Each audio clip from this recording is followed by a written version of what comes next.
Welcome to a Systems for Dentists training video.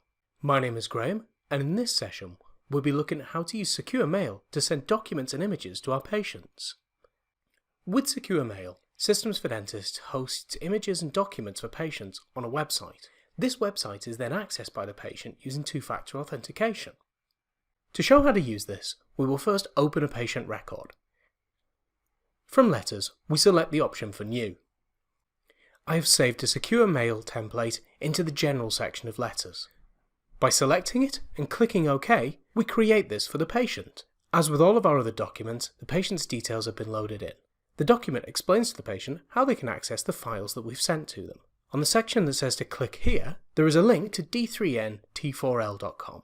If we move to the top and choose the hyperlink option, you can see that the text says here, but the link is actually to d3nt4l.com. With this setup, we choose the option to email. Then, choose to attach our files. At first, I'll select the correspondence, and then choose this referral letter. With that attached, I will then go back to add an image. From the Attach menu, I select Image. We will choose the one of Pat, and click OK. You can see that the files that I've chosen to select are in the top right-hand corner, along with another document that was selected. Next, we will add the patient's email address to the To field. Then instead of clicking Send, we shall select Secure. This email has now been sent to the patient, and the files have been uploaded to d3nt4l.com. When the patient receives the email and follows the link, they'll be taken to that website. The first thing they'll be asked to do is enter their username. This is normally their email address.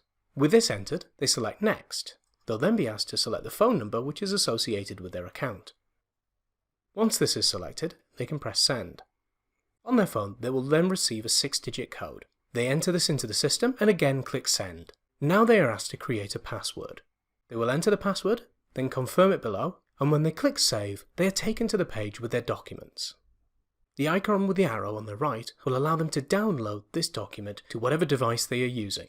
They can then open it to view.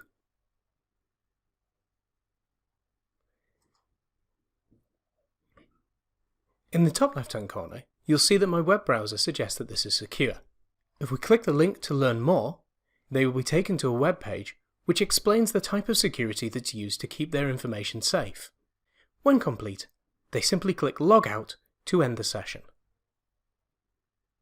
Thank you for watching. For more videos and FAQs, please see our website. For any other questions or support requests, don't hesitate to call.